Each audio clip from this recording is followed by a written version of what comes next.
Hi friends, எல்லாருக்கும் வணக்கம். So நாம் இன்றைக்கி இப்போ என்ன பார்க்க போகிறோன்னா, இந்தியாவில் கூட்டுறவு இயக்கத்தின் பரிணாமமும் வளர்ச்சியும். ஸோ இதில் முக்கியமான டாபிக் இருக்குது. என்னன்னு பார்த்தீங்கன்னா, சுதந்திரத்துக்கு முன் இந்தியாவில் கூட்டுறவு வளர்ச்சி, சுதந்திரத்துக்கு பின் இந்தியாவில் கூட்டுறவு வளர்ச்சி. அப்புறம் இந்தியாவில் அந்த கூட்டுறவு சங்க சட்டம் ஃபஸ்ட்டு இனிஷியேட் பண்ணது 1904, அதே மாதிரி 1912. அதுக்கப்புறம் அகில இந்திய கிராமிய கடன் குழு. ஸோ இதுதான் நம்ம பார்க்க போகிறோம். ஸோ இதை பார்த்தோன்னா கொஞ்சம் நம்ம ஒரு ஒரு ஒரு ஒரு கொஞ்சம் வந்திருக்கோம், சிலபஸில் கவர் பண்ணியிருக்கோன்ற மாதிரி நமக்கு ஒரு நம்பிக்கை இருக்கும். ஸோ வாங்க பார்க்கலாம். ஓகே, இந்தியாவில் கூட்டுறவு சங்கத்தின் பரிணாமமும் வளர்ச்சியும் எப்போ ஆரம்பிச்சிருக்காங்க? நம்ம இந்தியாவில் 1904 இந்தியாவில் கூட்டுறவு இயக்கம் தோற்றுவிக்கப்பட்டது 1904, 20ஆம் நூற்றாண்டின் தொடக்கம். ஸோ இதுவும் கேட்பாங்க. முதல்ல ஆரம்பித்தது இதுதான் கூட்டுறவு, அதாவது கூட்டுறவு இயக்கம் இந்தியா லெவலில். ஓகே, அடுத்து இதில் என்னென்ன பண்ணியிருக்காங்க? ஸோ அந்த 1904 அந்த கூட்டுறவு சங்கத்தில் சட்டத்தில் என்னென்ன சொல்லியிருக்காங்க அப்படின்றதான் பார்க்குறோம். ஸோ இந்திய பொருளாதாரத்தில் வேளாண்மைக்கு என்ன சொல்லியிருக்காங்க? வேளாண்மைக்கும் மகிழ்ச்சியும் நம்பிக்கையும் இந்திய பொருளாதாரத்துக்கு அதாவது இந்த 1904 கூட்டுறவு சங்க சட்டம் ஆரம்பிச்சிருக்காங்க. இது என்ன பண்ணியிருக்கு? வேளாண்மைக்கு மகிழ்ச்சியும் நம்பிக்கையும் அளித்தது. 19ஆம் நூற்றாண்டின் இறுதியிலேயே, அதாவது இந்திய விவசாயிகளுக்கு 19ஆம் நூற்றாண்டு இறுதி, அதாவது 1880 to 1999 என்ன பண்ணியிருக்காங்க? வெறுப்பும் நம்பிக்கையும் தலை தூக்கியது. இது 19ஆம் நூற்றாண்டு.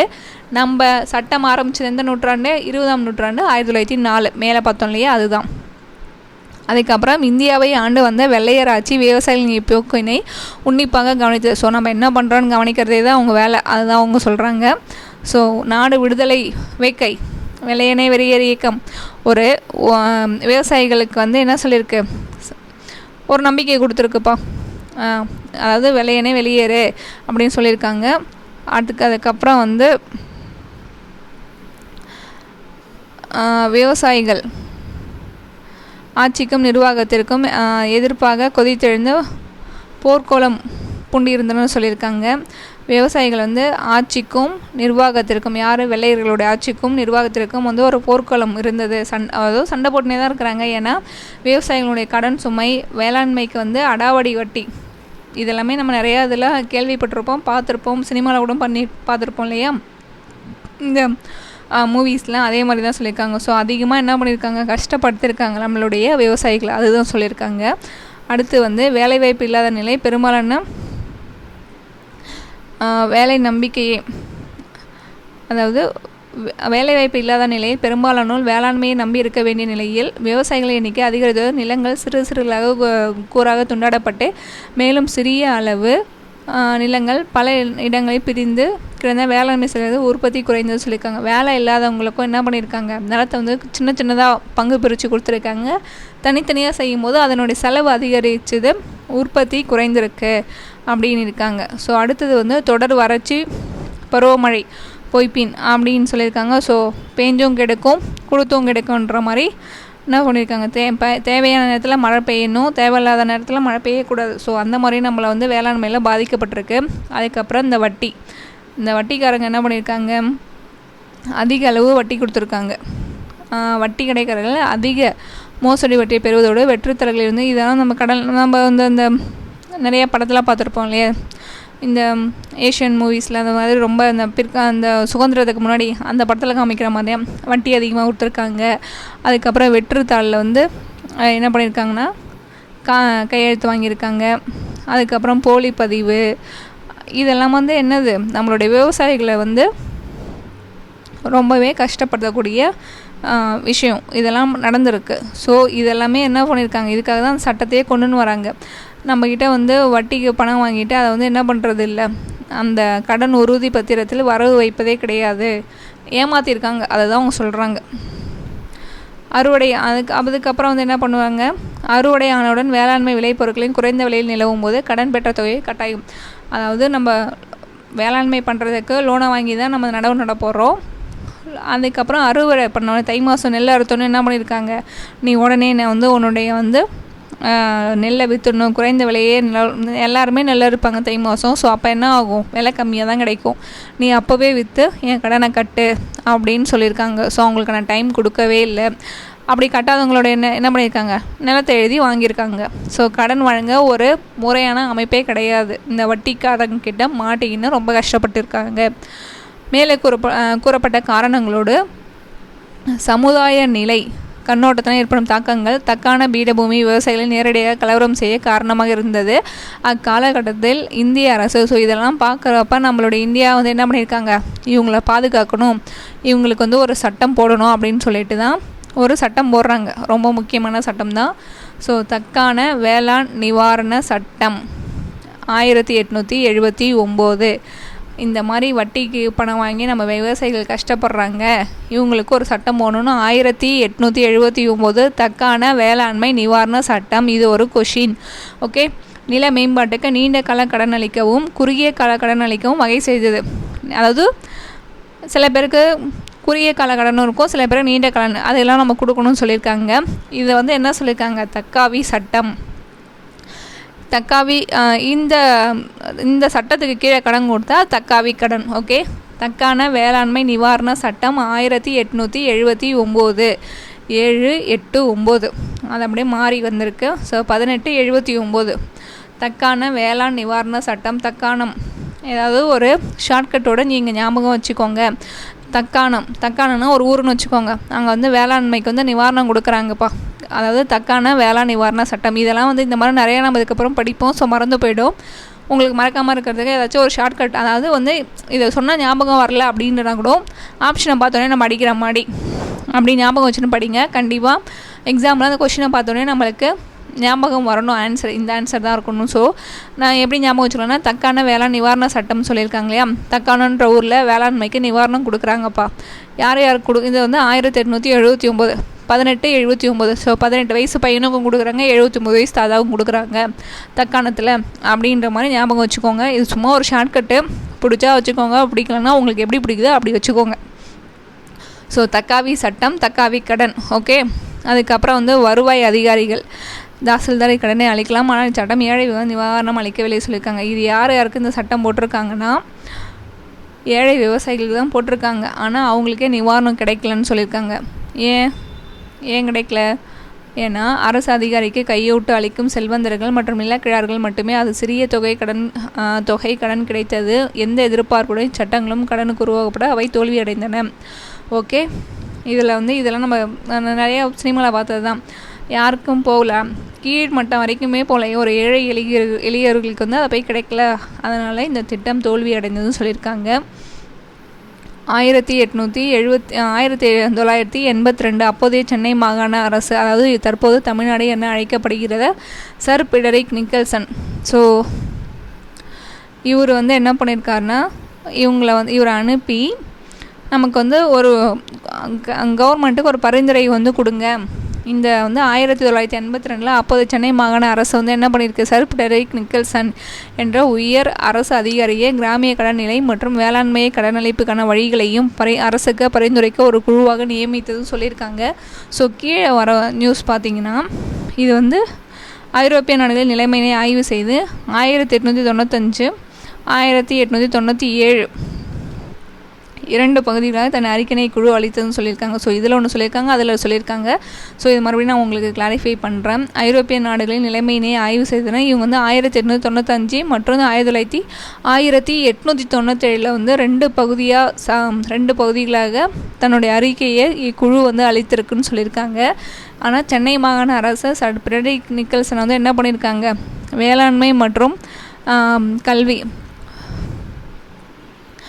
வேளாண்மை அதுக்கப்புறம் வந்து கடனளிப்பு வழிகளையும் வந்து அரசுக்கு பரிந்துரை செய்ய சொல்லியிருக்காங்க. ஸோ அவர் வந்து பார்க்குறாரு, எங்கள் மற்ற இதுலேயும் வந்து பார்த்து தான் சொல்கிறாங்க. இதே மாதிரி அவர் ஜெர்மனிய நாட்டு கூட்டுறவு கடன் வழங்கும் சங்கங்களின் சிறந்த செயல்பாட்டினை கண்டு அதுபோல் இந்தியாவில் செயல்படுத்த ரைபீன்சனை கண்டுபிடிங்கள் என பரிந்துரை செய்தால். அதாவது ஜெர்மனியில் யார், ரைபீன்சன் சூல்ஸு. இங்கிலாந்தில் யார், நம்ம ஹீரோ ராபர்ட் ஓவன். ஓகே, இப்போ வந்து இவர் என்ன பண்ணியிருக்காரு, ஜெர்மனி நாட்டில் வந்து ஒரு ரைபீன்சன் ஒருத்தர் வந்து நல்லா பண்ணுறாரு, அதே மாதிரி ஒரு ஆளை நம்ம இந்தியாவில் பண்ணுங்கள், நம்ம அது மாதிரி பண்ணால் நல்லா இருக்குன்றாங்க. இதே காலகட்டத்தில் இந்தியாவில் உத்தரப்பிரதேச மாகாணத்தில் டூபர்னே என்பவரையும் பஞ்சாப் மாநிலத்தில் எட்வர்ட் மக்கலகான் அதாவது இந்தியாவில் உத்தரப்பிரதேசில் யார்? டூபர்னே. இந்தியாவில் உத்தரப்பிரதேசில் யாருன்னா டூபர்னே, உத்தரப்பிரதேஷ் டூபர். பஞ்சாபில் யார்?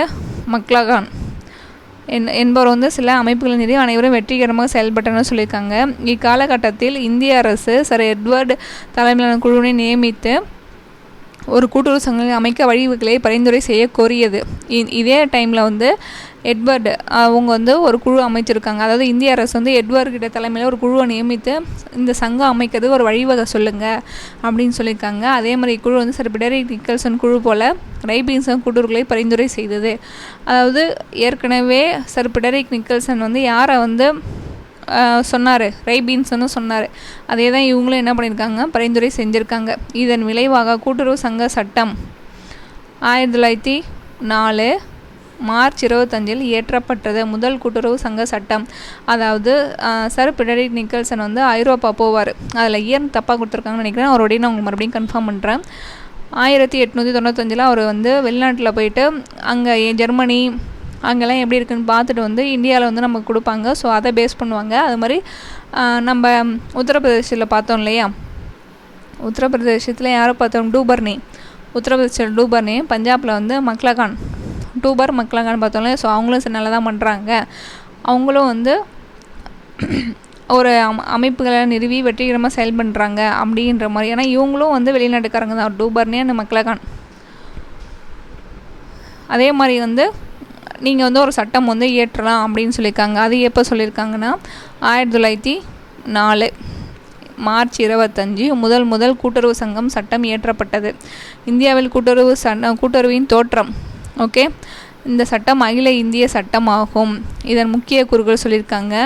முக்கிய கூறுகள்னால் 10 நபர்கள் இருக்கலாம், 18 வயசுக்கு மேலே இருக்கணும்னு சொல்லியிருக்காங்க. சுய உதவி ஏற்படுத்த ஒரு கூட்டுறவு கடன் வழங்கும் சங்கத்தை அமைக்கலாம் அப்படின்னு சொல்லியிருக்காங்க. அதாவது 10 நபர்கள் இருக்கணும், 18 வயசுக்கு மேலே இருக்கணும். கூட்டுறவு கடன் வழங்கும் சங்கங்களை அமைக்கவும் கட்டுப்படுத்தவும் கூட்டுறவு பதிவாளர், ஸோ நம்மளுடைய ரிஜிஸ்ட்ரார் வந்துடுறாரு. கூட்டுறவு பதிவாளர் ஒரு ரிஜிஸ்ட்ரார் வந்து நமக்கு அப்பாயின்ட் பண்ணணும் அப்படின்னு சொல்லியிருக்காங்க. முக்கிய குறிக்கோள் அங்கத்தினர் அல்லாதவர்களிடமிருந்து வைப்புகளை பெற்று அங்கத்தினருக்கு கடன் அளிப்பது. தணிக்கை பதிவாளரின் சட்டப்பூர்வமான கடமையாகும். இது ஊதியம் பெறாமல் தணிக்கை செய்ய வேண்டும்னு சொல்லியிருக்காங்க. ஸோ ஆடிட் பண்ண வேண்டியது ஒரு கடமை. இதில் வந்து ஊதியமே இல்லாமல் கூட நம்ம என்ன பண்ணணும்?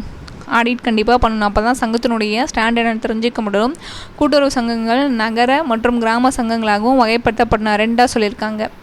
அதாவது வந்து எந்த சங்கங்களில் 5 பங்கு அங்கத்தினர்கள் விவசாயிகளோ அச்சங்கங்கள் கிராம சங்கம். அதாவது எந்த சங்கங்களில் 4 பங்கு, 5 பேர் இருக்காங்களா, 4 பேர் விவசாயம் இருந்தால் அது வந்து என்ன சொல்லியிருக்காங்க? கிராம சங்கம்.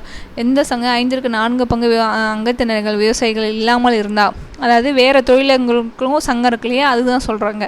அது வந்து நகர சங்கம்னு சொல்லியிருக்காங்க. கிராம சங்கங்களில் லாபம் குறிப்பிட்ட காப்பு நிதியை கடக்கும் முறை அங்கத்தினருக்கு லாப ஈவு கொடுக்கக்கூடாது. ஸோ 1904 கூட்டுறவு சட்டத்தில் என்னென்ன சொல்லியிருக்காங்கன்றதான் பார்க்குறோம். கிராமமாக இருந்ததுன்னா ஒவ்வொரு சங்கமும் ஒரு காப்பு நிதியை வச்சுருக்கணும். அப்படி வச்சதுக்கப்புறமா தான் அவங்க லாப ஈவு கொடுக்கணும். இது வந்து கிராம லெவலில் இருக்கிறது. இது அப்படியே நகர லெவலில் பார்த்திங்கன்னா மாறும்.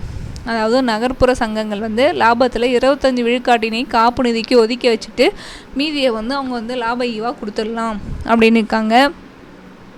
கடனில் வந்து A class member, B class member இருப்பாங்க இல்லையா, அந்த மாதிரி இருக்கிறவங்களுக்கு வந்து A கிளாஸ்னால் நம்ம வந்து அந்த எல்லைக்குள்ளே இருக்கிறவங்க, அந்த வேளாண்மை அந்த மாதிரி ஒரு பர்டிகுலர் தொழில் செய்கிறவங்க, அவங்களுக்கு வந்து ஒரு தனிப்பட்ட ஒப்புறுதியின் பேரிலோ அளிக்கலாம். என்னது? கடன் கொடுக்கலாம் சொல்லியிருக்காங்க. மூலதனத்தின் மீது வரையறுக்கப்பட்ட வட்டி குறைந்த அளவே அளிக்கலாம்.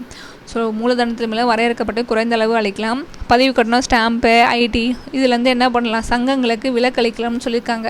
ஸோ இது கூட கேட்கலாம். பதிவு கட்டணம், ஸ்டாம்பு, வருமான வரி ஆகியவைகளில் பதிவு செய்யப்பட்ட கூட்டுறவு சங்கங்களுக்கு விலக்கு அளிக்கப்பட்டது. விலக்கு. பதிவு கட்டணம், ஸ்டாம்ப் கட்டணம், வருமான வரி. அப்புறம் வந்து ஒரு பதிவு செய்யப்பட்ட கூட்டுறவு தனிப்பட்ட சட்ட பூர்வமான அமைப்பாகவும் தொடர்ந்து வாழ்வு உடையதாகும். கண்டிப்பாக இது வந்து என்ன ஒரு பதிவு செய்யப்பட்டது. அது தொடர்ந்து சங்கம் இருக்க தான் செய்யும். கூட்டுறவு கடன் வழங்கும் சங்கங்கள் சட்டம் 1904 ஒரு எளிமையான சிறிய சட்டம். இதில் 59 பிரிவுகள் இருந்தன. முத ஆரம்பித்த சட்டம் மார்ச் 25, 1904. இதில் வந்து எத்தனை பிரிவுகள் இருக்குது?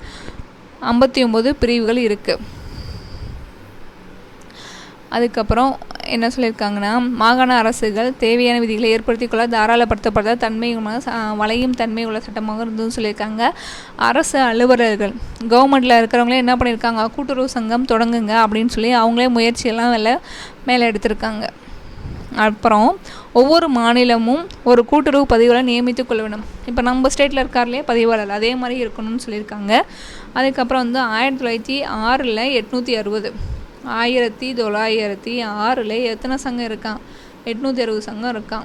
அதையே வந்து சங்கங்கள் எத்தனை பேர் இருக்காங்க? 800. அதாவது 1906 வந்து 860 கூட்டுறவு சங்கம் இருக்காங்க. அதோட உறுப்பினர் 91,000 பேர்.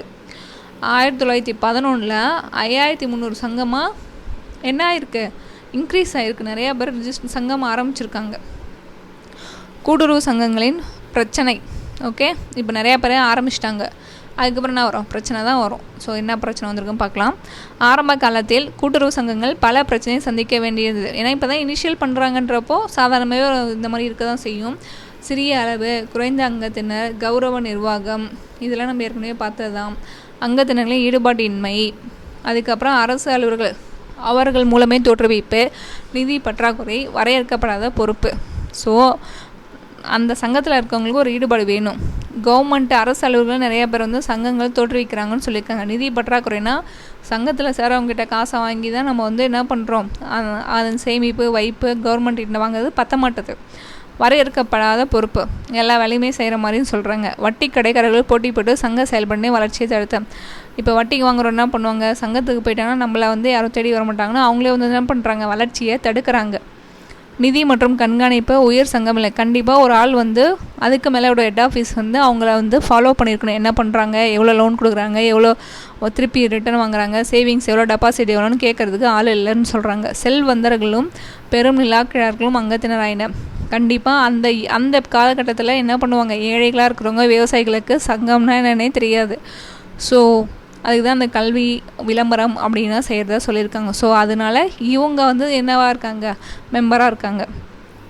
ஸோ வந்தாச்சு. அடுத்து வந்து இந்திய சுதந்திரத்திற்கு முன் இந்திய கூட்டுறவு இயக்கம்.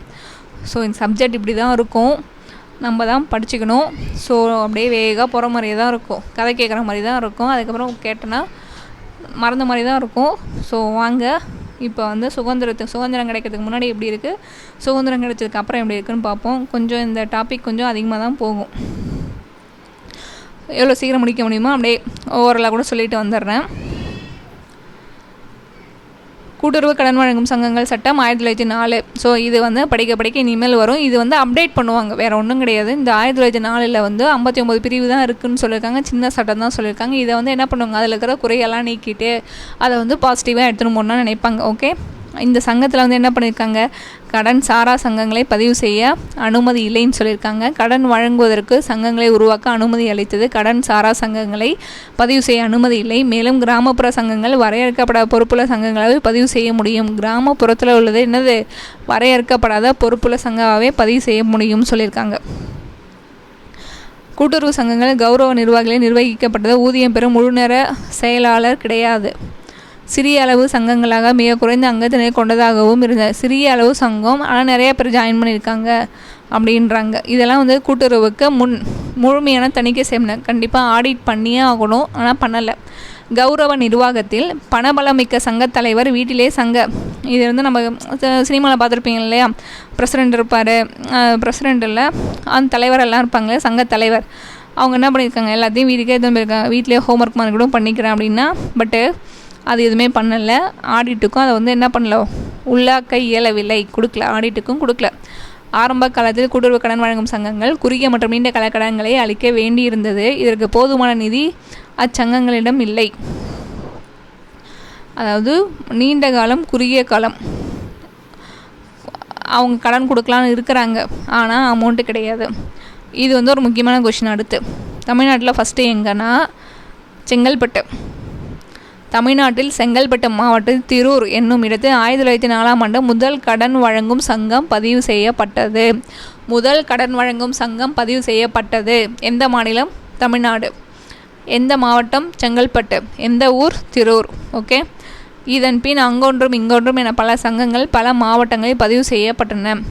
1904 முதல் கடன் சங்கம் பதிவு செய்யப்பட்டது செங்கல்பட்டு மாவட்டம் திருவூரில் சொல்லியிருக்காங்க. அதுக்கப்புறம் நிறையா இடத்துல என்ன பண்ணியிருக்காங்க கூட்டுறவு இயக்கத்தை பதிவு செஞ்சுருக்காங்க. நம்ம பார்க்க வேண்டிய கொஷின், செங்கல்பட்டு மாவட்டம் திருவூரில் 1904 முதல் கடன் வழங்கும் சங்கம் பதிவு செய்யப்பட்டது. எனவே இந்த காலகட்டத்தில் கூட்டுறவு இயக்கம் பதிவு செய்யப்பட்டுள்ளது என்பது கூட்டுறவு வளர்ச்சி பற்றிய சிறப்பு செய்தியாக இருந்தது. பரவாயில்ல, ஒரு சங்கத்தை ஆரம்பித்து ஒரு ஊரில் என்ன பண்ணியிருக்காங்க, பதிவு பண்ணியிருக்காங்க. அதுவே வளர்ச்சி பாருங்க. அப்போ அதுவே ஒரு சிறப்பு செய்தி. அன்னைக்கான ஃப்ளாஷ் நியூஸே இதுதான். அதுக்கப்புறம் என்ன பண்ணியிருக்காங்க, 1911ஆம் ஆண்டு இந்திய அரசின் அனுமதியோடு பம்பாய் மத்திய கூட்டுறவு வங்கி தொடங்கப்பட்டது. பம்பாய் மத்திய கூட்டுறவு வங்கி 1911. 1904 செங்கல்பட்டு திருவூர் மாவட்டத்தில் முதல் கூட்டுறவு கடன் சங்கம் ரிஜிஸ்டர் பண்ணுறாங்க. பம்பாய் மத்திய கூட்டுறவு வங்கி தொடங்கப்பட்டது 1911. 1911 இங்கேருந்து பம்பாய் போகிறதுக்கு ஒரு ஆளுக்கு 911 ரூபா டிக்கெட். ஓகே. பம்பாய் மத்திய கூட்டுறவு வங்கி அங்கே போகணும். நான் பம்பாய் மத்திய கூட்டுறவு வங்கிக்கு போகணுன்னா 1911 ஞாபகம் வச்சதுக்கு ஒரு ஆளுக்கு 911 ரூபா டிக்கெட்டு. அப்படி வச்சுக்கோங்க. இது உங்களுக்கு ஷார்ட்கட் பிடிச்சா வச்சுக்கோங்க, அதுக்கப்புறம் உங்கள் விருப்பம். ஓகே.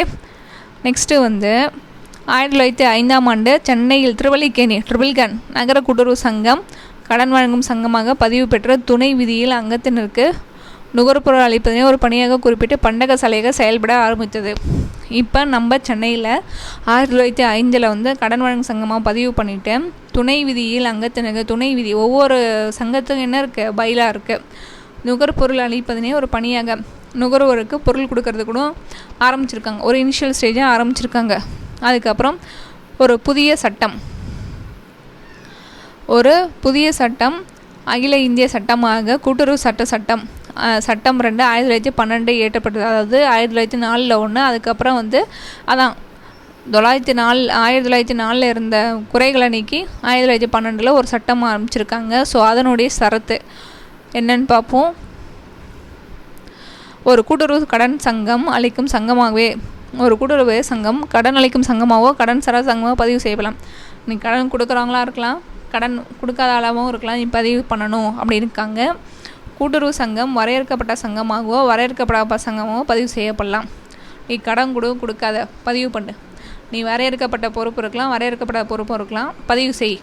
ஓகே அப்படின்னு சொல்லியிருக்காங்க. ஒரு கூட்டுறவு சங்கம் மற்றொரு கூட்டுறவு சங்கத்தை ஒரு சங்கமே என்ன பண்ணலாம், ஒரு சங்கத்தில் உறுப்பினராக இருக்கலாம் சொல்லியிருக்காங்க. கூட்டுறவு சங்கம் பொது நன்மைக்காக தன் லாபத்திலேருந்து 10% ஒதுக்கீடு பண்ணலாம்னு சொல்லியிருக்காங்க. கூட்டுறவு என்று தன் பெயருடன் எந்த ஒரு தனி நிறுவனமும் இணைத்துக்கொள்ள ஒதுக்கீடு செய்யலாம்.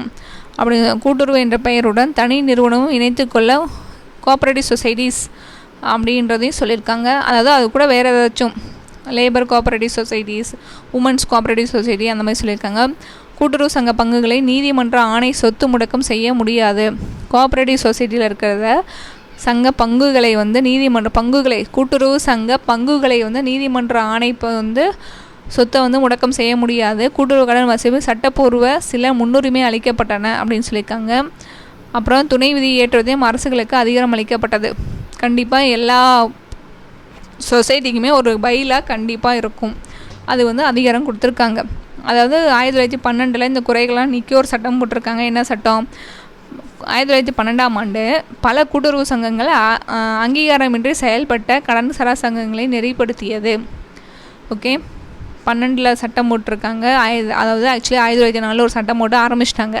அதில் இருக்கிற குறைகளை நீக்கி தான் 1912 சொல்லியிருக்காங்க. பல கூட்டுறவு சங்கங்கள் அங்கீகாரமின்றி செயல்பட்ட கடன் சாரா சங்கங்களை பதிவு பண்ணணுன்றனால ஒரு நெறிப்படுத்தியிருக்கு. அதுக்கப்புறம் 1915ஆம் ஆண்டில்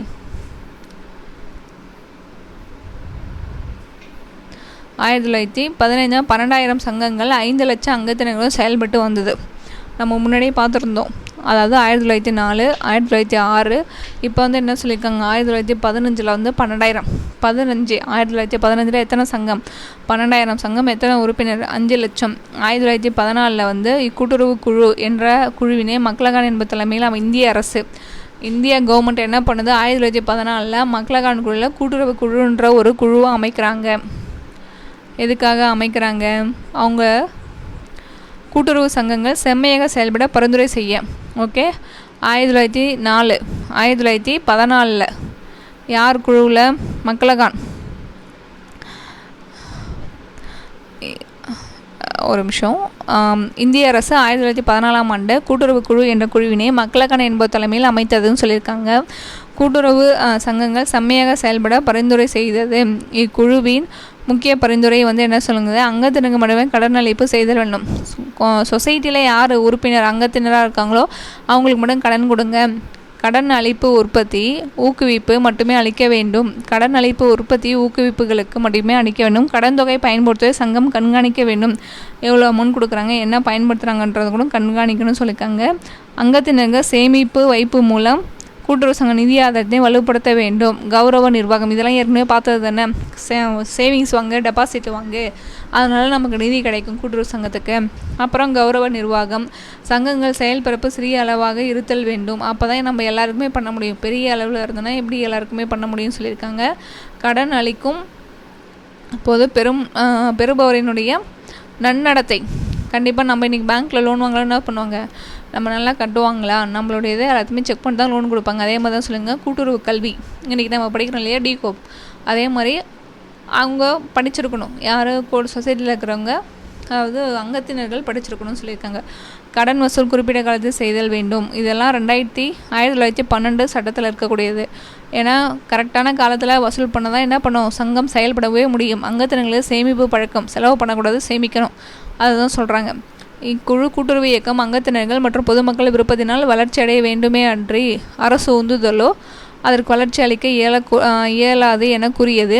மேலும் கடன் தணிக்கை மேற்பார்வை ஆகியவற்றை வலுப்படுத்த வேண்டும் என்றும் ஆலோசனை அளித்தது. கண்டிப்பாக என்ன பண்ணணும்? தணிக்கை மேற்பார்வை செய்யணும் அப்படின்னு ஆலோசனை கொடுக்குது. எந்த சங்கம்? எந்த சங்க சட்டம்? 1912. 1914 முதல் உலகப் போர் மூண்டது. அவசிய தட்டுப்பாடு பொருட்களை கூட்டுறவுகள் மூலம் வழங்க கூட்டுறவு பண்டக சாலைகள் பல நிறுவப்பட்டன. 1914 முதல் உலகப் போர் மூண்டதுன்னு சொல்லியிருக்காங்க. ஸோ அப்போ என்ன பண்ணியிருக்காங்கன்னா, கண்டிப்பாக என்ன பண்ணியிருக்கணும், கூட்டுறவு பண்டக சாலையில் பொருள்கள் வாங்கியிருக்கணும்னு சொல்லியிருக்காங்க. 1919 29,000 கூட்டுறவு கடன் சங்கங்களும் 2,000 கடன் சரா சங்கங்களும் இந்தியாவில் செயல்பட்டு வந்தன. எப்போ? 1919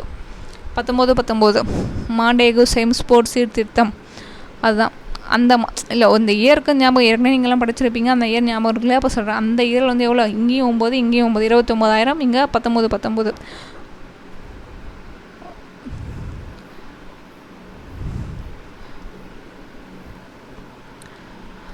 ஸோ இப்போ பார்க்க போகிறது திட்டமிடப்படாத விரிவாக்கம் 1919 to 1920. இதில் என்ன சொல்லியிருக்காங்கன்னா, பிரிட்டிஷ் ஆட்சி காலத்தில் 1919 மாண்டேகு சேம்ஸ்போர்ட் வந்துட்டாங்க பாருங்கள், அந்த இயர். இதன் அடிப்படையில் கூட்டுறவுத்துறை மாகாண அரசின் கீழ் கொண்டு வரப்பட்டது அப்படின்னு சொல்லியிருக்காங்க. ஸோ கூட்டுறவுத்துறை எங்கன்னா மாகாண அரசின் கீழே கொண்டு வந்திருக்காங்க. பம்பாய் மாகாணம் பம்பாய் கூட்டுறவு சங்க சட்டம் தனி சட்டம் இயற்றியது. எப்போ? 1925. பம்பாய் மத்திய கூட்டுறவு வங்கி சட்டம் எப்போ பார்த்தோம்? 1911 ஓகே.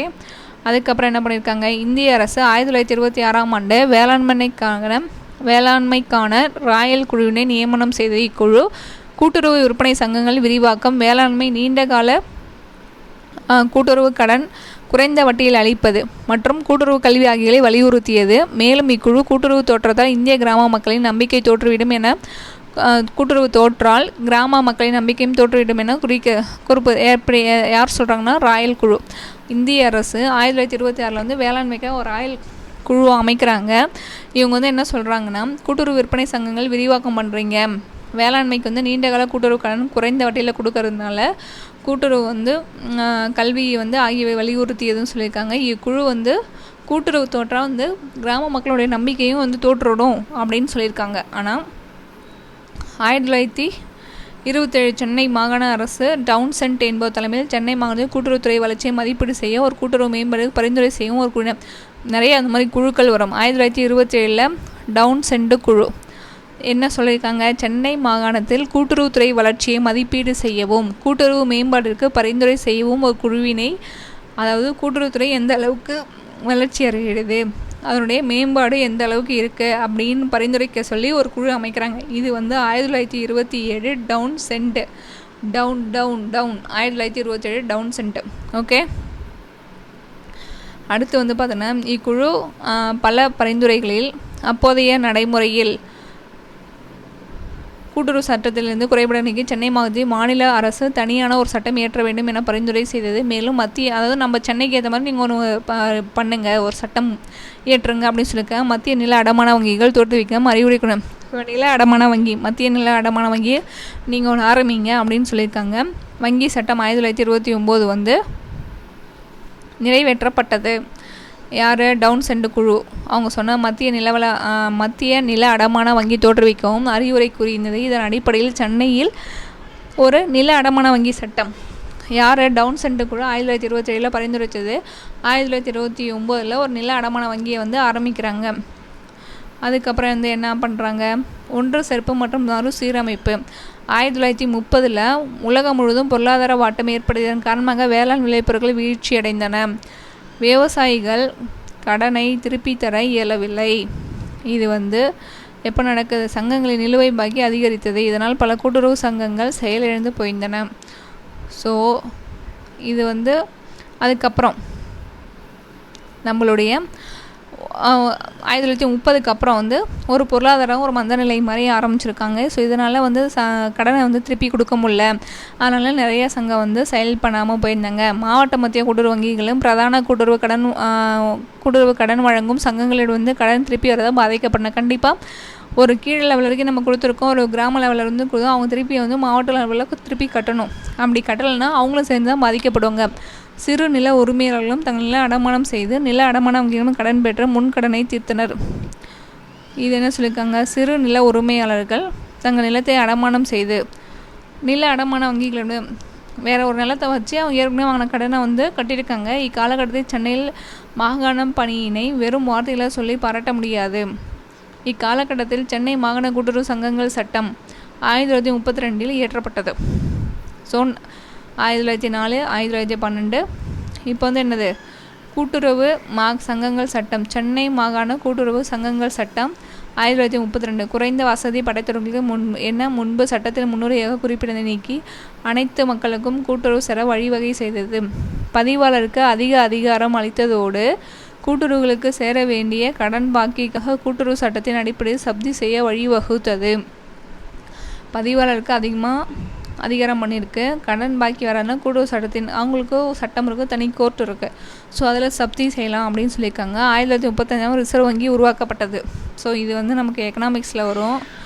இது 35 ஒரு ரிசர்வ் பேங்க் ஆரம்பிச்சிருக்காங்க. இது வேளாண் கடன் பிரிவு ஏற்படுத்தப்பட்டது ஒரு முக்கிய நிகழ்ச்சியாகும். ரிசர்வ் பேங்க் 1935 ஆரம்பித்தோம். அதில் ஒரு செக்ஷன் ஆரம்பிச்சிருக்காங்க, எதுக்கு, வேளாண்மைக்குன்னு சொல்லிட்டு.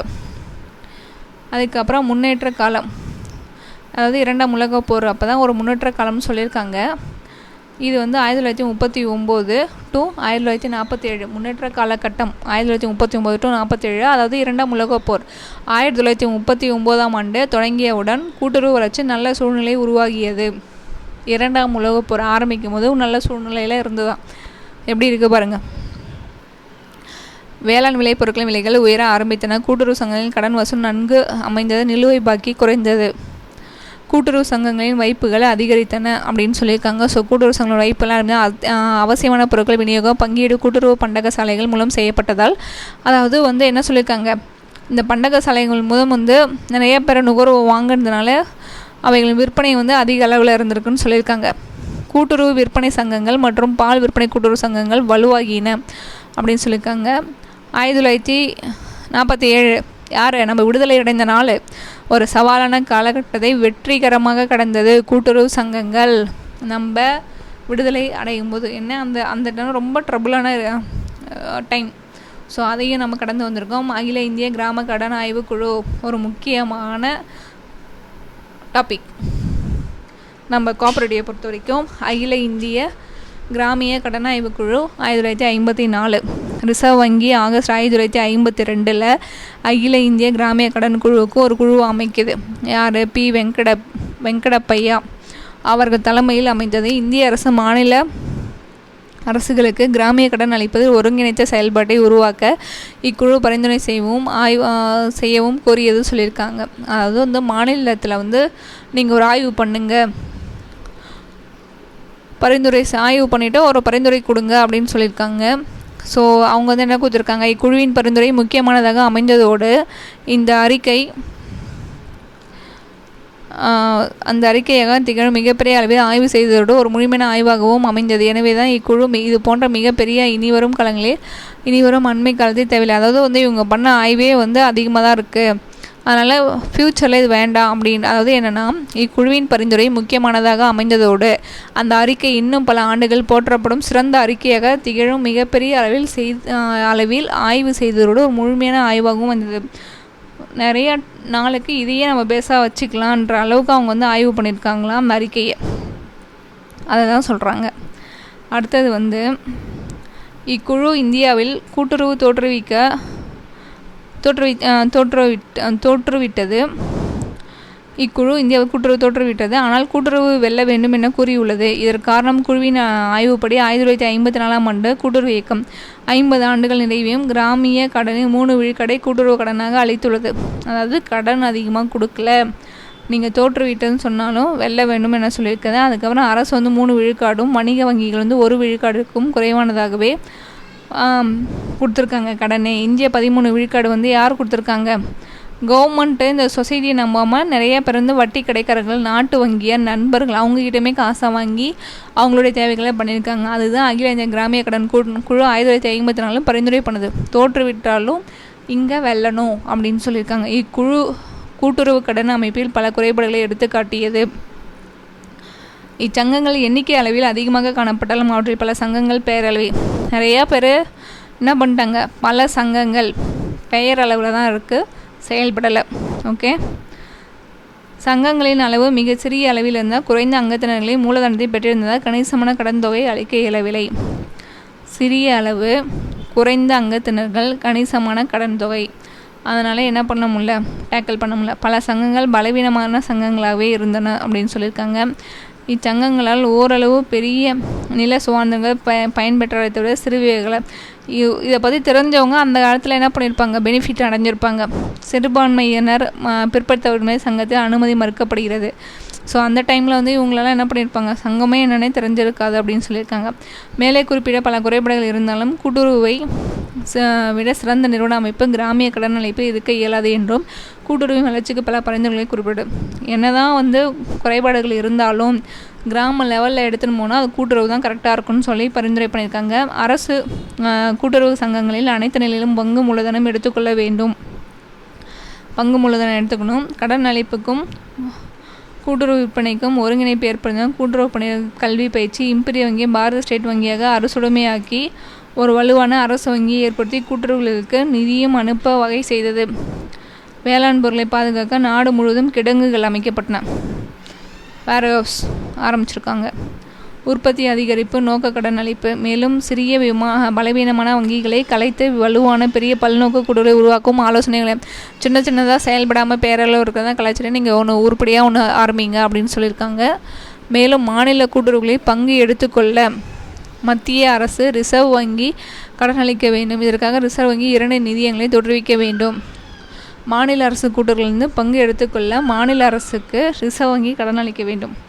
மாநில அரசும் வந்து என்ன பண்ணுறது, பங்கு எடுத்துக்கிறதுக்கு மேலேருந்து வாங்கி கொடுக்கணும்னு சொல்லியிருக்காங்க. தேசிய வேளாண் நீண்டகால கடன் நடவடிக்கை நிதியம், தேசிய வேளாண் நீண்ட கால கடன் நடவடிக்கை நிதியம், தேசிய வேளாண் கடன் நிலைப்படுத்தும் நிதியம், தேசிய வேளாண் நிவாரணம் மற்றும் உத்தரவாதம் நிதி. இது ஒரு 4-5 இது கொடுத்தா. தேசிய வேளாண் நீண்ட கால கடன் நடவடிக்கை நிதியம், தேசிய வேளாண் கடன் நிலைப்படுத்தும் நிதியம், தேசிய வேளாண் நிவாரணம் மற்றும் உத்தரவாத நிதி. ஒரே மாதிரி இருக்குல்ல, ஒரே மாதிரி தான் இருக்கும், ஏன்னா அது கோஆப்ரேட்டிவ். வேளாண் பொருட்கள் பாதுகாப்பு கிடங்குகள் நிதி. மேலே கூறிய நிதியங்களில் முதல் 2 நிதியங்கள் மற்ற அனைத்து பரிந்துரைகளும் அரசினால் ஏற்கப்பட்டு செயல்படுத்தப்பட்டது. ஃபஸ்ட்டு சொன்னது மட்டும்தான் சொல்லியிருக்காங்க. இப்போ பார்க்க போகிறது சுதந்திரத்துக்கு பின் 1947 to 1990 வரைக்கும் நம்மளுடைய சுதந்திரத்துக்கு பின் என்னென்ன பண்ணியிருக்கோம் அப்படின்னு சொல்லிட்டு. கூட்டுறவு கடன் குழு 1960 வி.எல். மேத்தா தலைமையில் உருவாக்கப்பட்ட இக்குழு தன் அறிக்கையை 1960 மே மாதம் வெளியிட்டது. இதில் முக்கிய பரிந்துரை மேத்தா குழு என்னென்னு சொல்லியிருக்காங்க, வேளாண் உற்பத்தி திட்டம் கிராம அளவில் செயல்படுத்தப்பட்டது, கிராம அளவில் செயல்பட்டு வரி வடிவம் அளிக்கப்பட்டதுன்னு சொல்லியிருக்காங்க. தேவையான தொழில் நுணுக்க பணியாளர்கள் கூட்டுறவை நியமிக்கப்பட வேண்டும். மிகப்பெரிய திட்ட அளவில் கூட்டுறவு கடன் அளிக்கப்பட வேண்டும். அதிகமாக கடன் கொடுங்க, கடன் மட்டுமின்றி ஏனைய உற்பத்தி சேவைகளும் அளிக்கப்பட வேண்டும் அப்படின்னு சொல்லியிருக்காங்க. கூட்டுறவு கடன் வழங்கும் சங்கங்கள் பெரிய அளவில் சீரமைக்கப்பட வேண்டும். கூட்டுறவு கடன் வழங்கும் சங்கங்கள் பெரிய கூட்டுறவு சங்கம் குத்தகைதாரருக்கும் வேளாண் கடன் அளிக்க வேண்டும். சொன்ன தகுதி நிலை கூட்டுறவு சங்கங்கள் உருவாக்க அரசின் பங்கு மூலதனம் கூட்டுறவை அதிகரிக்கப்பட வேண்டும். தகுதி நிலை கூட்டுறவு சங்கங்கள் உருவாக்க அரசின் பங்கு மூலதனம் கூட்டுறவை அதிகரிக்கப்பட வேண்டும். சிறப்பு கடன் காப்பு நிதியை கூட்டுறவு சங்கங்கள் ஏற்படுத்தலாம். சிறப்பு கடன் காப்பு நிதி, அதாவது சிறப்பு கடன்கள் காப்பு நிதி தான் ரிசர்வ் ஃபண்டு சொல்லியிருக்காங்க. கூட்டுறவு சங்கங்கள் தங்கள் உள் நிதி ஆதாரத்தினை வைப்புகள் மூலம் அதிகரிக்கப்பட வேண்டும் அப்படியும் சொல்லியிருக்காங்க. ஓகேங்களா. அடுத்தது அகில இந்திய கிராம கடன் விமர்சன குழு 1969, அதுதான் 1954. இது விமர்சன குழு சொல்லியிருக்காங்க. என்ன கொடுத்துருக்காங்க, இக்குழுவின் பெயரை அகில இந்திய கிராமிய கடன் குழு மறு ஆய்வு குழு எனவும் குறிப்பிடலாம். 1954 ஆண்டு அறிக்கையான கிராமிய கடன் ஆய்வுக்குழுவின் உறுப்பினர் முனைவர் பி. வெங்கடையா குழுவின் தலைவர் ஆவார். அரசு 1954 அறிக்கை பரிந்துரைகளை முழுவதுமாக ஏற்றுக்கொண்டு செயல்படுத்திய பிறகு கிராமிய கடன் மற்றும் கூட்டுறவு கடன் அளிப்பில் முன்னேற்றம் ஏற்படுவது என தேவை என இக்குழுவை நியமித்தது. அதாவது 54 இவங்க பரிந்துரை பண்ணி என்னென்ன இருக்குன்னு சொல்கிறாங்க, அதை சரி பண்ணிட்டாங்களான்னு பார்க்குறதுக்கு தான் மறுபடியும் இந்த குழு அமைச்சிருக்காங்க. ஓகே. இக்குழு பொதுவாக கூட்டுறவு கடன் அளிப்பில் கணிசமான முன்னேற்றம் இருப்பதாகும். சற்றே ஏறக்குறைய கிராமிய கடனில் 35 விழுக்காடு கூட்டுறவுகளால் அளிக்கப்படலாம். சில கரும்புள்ளிகள் கூட்டுறவு அமைப்பில் குறைபாடுகளை காட்டுகின்றன என்று சொல்லியிருக்காங்க.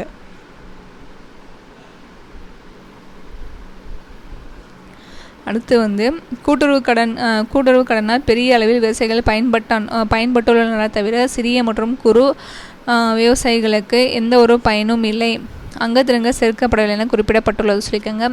பசுமை புரட்சி, வேளாண் புரட்சி. பசுமை புரட்சி, வேளாண் புரட்சி.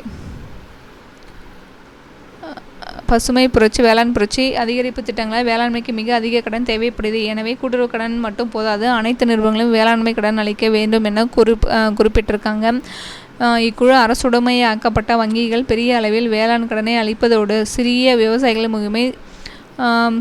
குறு விவசாயிகள் முகமை கிராம மின்சார இணைப்பு வாரியம் ஆகியவைகளை நிறுவ பரிந்துரைத்த அப்படின்னு சொல்லியிருக்காங்க. அதாவது இந்த அகில இந்திய கிராமிய கடன் குழு தான் பரிந்துரை குழுவான்னு சொல்லியிருக்காங்க. இதெல்லாம் நீங்கள் பண்ணுங்கள். இக்குழு அரசுடைமையாக்கப்பட்ட வங்கிகள் பெரிய அளவில் வேளாண் கடனை அளிப்பதோடு சிறிய விவசாயிகளுக்கும் கொடுக்கணும். சிறு குறு விவசாயிகள் அவங்களுக்கும் கொடுங்க. கிராம மின்சார இணைப்பு வாரியம் ஆகியவைகளை நிறுவ பரிந்துரை செய்தது அப்படின்னு சொல்லியிருக்காங்க. அடுத்தது வங்கி அறிக்கை 1972. வங்கி அறிக்கை 1972. இக்குழு 1969 பிப்ரவரி மாதம் திரு R.C. சரையா என்ற தலை சிறந்த கூட்டுறவாளர் தலைமையில் அமைக்கப்பட்ட வங்கி குழு அறிக்கை 1972. இக்குழு 1969 பிப்ரவரி மாதம் திரு R.C. சரையா என்ற தலை சிறந்த கூட்டுறவாளர் தலைமையில் அமைக்கப்பட்டது. அதாவது 1969 R.C. சரையா ஒரு தலை சிறந்த கூட்டுறவாளர் தலைமையில் அமைக்கப்பட்டது அப்படின்னு சொல்லியிருக்காங்க. இக்குழு தன் அறிக்கையை 1972 ரிசர்வ் வங்கிக்கு அளித்தது. அதாவது வங்கி குழு அறிக்கை எப்போ கொடுக்குறாங்க, ரிசர்வ் வங்கி 1972 கூட்டுறவு வங்கிகள் செயல்பாட்டினை விமர்சனம் செய்து கூட்டுறவு வங்கிகளுக்கு வணிக வங்கிகளுடைய ஒருங்கிணைப்பிற்கு வழிகளை பரிந்துரை செய்யும். கமர்ஷியல் பேங்க்கு கோஆப்ரேட்டிவ் பேங்க்கு ரெண்டுக்குமே என்ன பண்ணியிருக்காங்க, ஒருங்கிணைப்பிற்கான வழியை இவங்க பார்த்துருக்காங்க. அதை தான் அவங்க சொல்கிறாங்கப்பா. மூல்டானிகள், சராப்புகள் போன்ற நாட்டு வங்கியர்களின் செயலும் இவைகளின் பணச்சந்தையில் வகிக்கும் இடத்தினையும் ஆய்வு செய்து தேவையான பரிந்துரைகளை அளித்தார். மூல்டானிகள், சராப்புகள் அப்படின்னா என்னன்னு தெரியல எனக்கும். ஸோ போன்ற நாட்டு வங்கியர்களின்னு சொல்லியிருக்காங்க. ஸோ அவங்ககிட்டயுமே ஆய்வு பண்ணி பரிந்துரை செய்ய சொல்லியிருக்காங்க. தேவையான பரிந்துரைகளை அதையும் ஆய்வு செஞ்சு பரிந்துரை கொடுங்க அப்படி சொல்ல. கூட்டுறவு கட்டமைப்பு பலவீனமாக உள்ள இடங்களில் வட்டார கிராமிய வங்கிகள் உருவாக்கப்பட வேணும் அப்படின்னு சொல்லியிருக்காங்க. ரொம்ப பலவீனமாக இருக்கிறதுனா கிராம மற்றும் வட்டார ஆகவே உருவாக்கப்பட வேணும்னு சொல்லியிருக்காங்க. வலுவான தொடக்க கூட்டுறவு வங்கிகள் வணிக வங்கிகளின் துணை வங்கியாக செயல்படும். வலுவான தொடக்க கூட்டுறவு வங்கிகள் வணிக வங்கிகள் துணையாக ஒரு சப்போர்ட்டாக இருந்து நம்மளும் நல்லா இருக்கலாம் அப்படின்ற மாதிரி சொல்லியிருக்காங்க. வணிக வங்கிக்கு துணையாக இருக்கலாம் அப்படின்னு சொல்லியிருக்காங்க. அடுத்தது கூட்டுறவு கடன் வழங்கும் சங்கங்களுக்கு வணிக வங்கிகளுக்கும் ஒருங்கிணைப்பிற்கு வழிகளையும் பரிந்துரை செய்தது. அடுத்தது பார்த்திங்கன்னா கூட்டுறவு நில வங்கி குழு 1974. இது மாதவாஸ் தலைமையில் அமைக்கப்பட்டது. இக்குழுவும் பரிந்துரைக்காங்க. கூட்டுறவு நிலவள வங்கி 1974 மாதவா. கூட்டுறவு நிலவள வங்கி குழு 1974 திரு மாதவதாஸ் தலைமையில் அமைக்கப்பட்டது. இக்குழுவின் பரிந்துரைகள். கூட்டுறவு நிலவள வங்கிகள் இரு கட்ட அமைப்பாகவே ஒரு கட்ட அமைப்பாகவே இருக்கலாம், இரு கட்ட அமைப்பாகவோ ஒரு கட்ட அமைப்பாகவே இருக்கலாம். இதனை அந்தந்த மாநில அரசை முடிவு செய்யலாம். இரண்டு அமைப்புகளிலும் நன்மைகளும் குறைபாடுகளும் ரெண்டு பக்கமும் இருக்கிறதுலேயும் என்ன இருக்குது, பாசிட்டிவும் இருக்குது ப்ளஸ்ஸும் இருக்குது மைனஸும் இருக்குது. தொடக்க கூட்டுறவு வங்கிகள் நிலவள வங்கியின் முகர்வாக நீண்ட கால கடன் அளிப்பது சாத்தியமில்லை. தொடக்க கூட்டுறவு வங்கிகள் நிலவள வங்கியின் முகவராக நீண்ட கால கடன் தொடக்க கூட்டுறவு வங்கிக்கு சாத்தியமில்லை அப்படின்னு சொல்லியிருக்காங்க. அடுத்து குறுகிய கால கட்டமைப்பையும் நீண்ட கால கட்டமைப்பையும் இணைக்கலாம். குறுகிய கால கட்டமைப்பை நீண்ட காலம் ரெண்டுத்தையும் என்ன பண்ணிக்கலாம், முயற்சி பண்ணி பார்க்கலாம். நிலவள வங்கிகள் கடன் அளிக்க முன் விஞ்ஞான நுணுக்க ஆய்வுகளுக்கு பின்பே நீர்வளம், மண்வளம், தோட்டப்பயிர் ஆகியவை கடனளிப்பு செய்ய வேண்டும். நிலவள வங்கிகள் என்ன பண்ணியிருக்கணும், எப்படி நம்ம லோன் கொடுக்குறோமோ அதில் நீர்வளம் இருக்கா நிலவளம் இருக்கா, நம்ம கொடுத்த லோனை திருப்பி அவங்க கட்ட முடியுமான்றதை ஒரு வாட்டி செக் பண்ணிக்கணும் அப்படின்னு சொல்கிறாங்க. சில நீண்ட கால கடன்களை தவணைகளில் கடன் தொகை அளிக்க வேண்டும். கடன் பயன்பாட்டை கண்காணிக்க வேண்டும். கடன் திருப்பம் அறுவடை காலத்தையொட்டி அமைக்கப்பட வேண்டும். இக்காலகட்டத்தில் ஏனைய முக்கிய குழுக்கள், நிறைய குழு தான் பார்க்குறோம்ல. கூட்டுறவு கடன் வழங்கும் அமைப்புகளில் இணைப்பாங்க. 1976 தலைவர் டாக்டர் R.A. ஹசாரி குழு. கூட்டுறவு கடன் வழங்கும் அமைப்புகளின் இணைப்புக்கான குழு 1976 டாக்டர் R.K. ஹசாரி. நிலுவை பாக்கி ஆய்வுக்குழு 1970. நிலுவை பாக்கி 1974 டேடி தலைவர் டாக்டர் டே. ஓகே. கூட்டுறவு கடன் வழங்கும் அமைப்புகளின் இணைப்புக்கான குழு 1976 யார், ஹசாரி. 74 டேடி. வேளாண்மை தேசிய குழு 76 தலைவர் சுப்பிரமணியம்.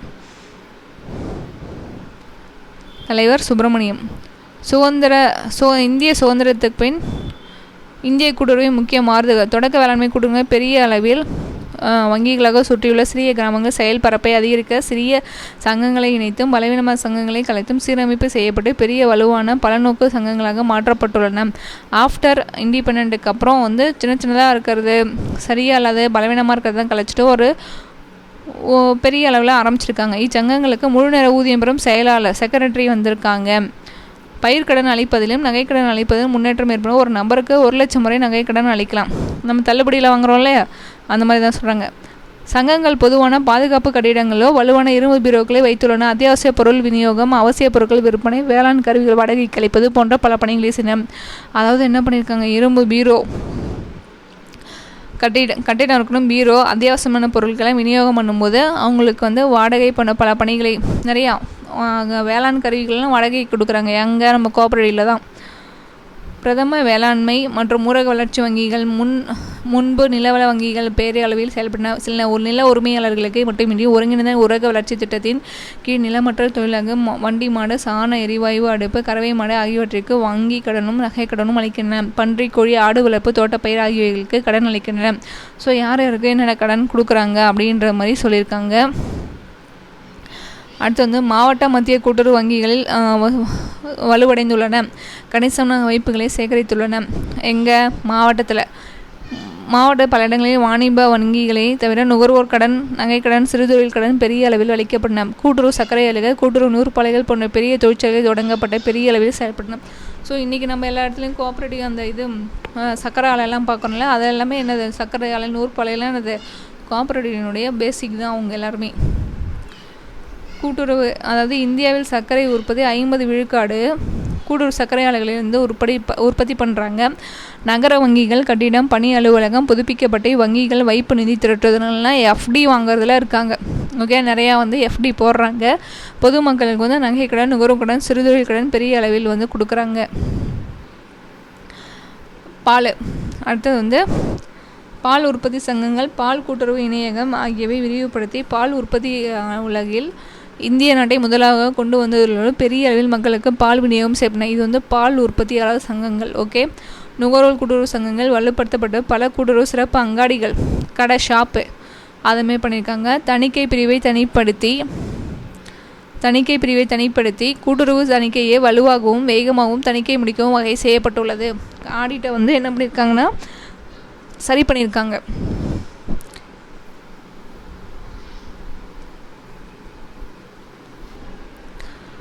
ஸோ ஆடிட்டையும் என்ன பண்ணியிருக்காங்கன்னா வலுப்படுத்தியிருக்காங்க. அப்போ தான் ஒரு சங்கம் எந்த ஸ்டாண்டர்டில் நமக்கு செயல்படுதுன்றதை தெரிஞ்சிக்க முடியும். அடுத்தது புதிய பொருளாதார கொள்கையின் நடைமுறைக்கு பின் கூட்டுறவு இயக்கம் அப்படின்னு சொல்லியிருக்காங்க. So 1990 economic policy. இது அடுத்த வீடியோவில் கண்டிப்பாக பார்க்கலாம். புதிய பொருளாதார கொள்கையின் நடைமுறைக்கு பின் கூட்டுறவு, புதிய பொருளாதார கொள்கை முன் நடைமுறைக்கு பின் கூட்டுறவு. So thank you friends. உங்களுக்கு வேறு ஏதாச்சும் கமெண்ட்ஸ் தேவைப்படுதுன்னா கண்டிப்பாக வீடியோ தேவைப்படுனா கமெண்ட்ஸில் கண்டிப்பாக சொல்லுங்கள். Okay, thank you.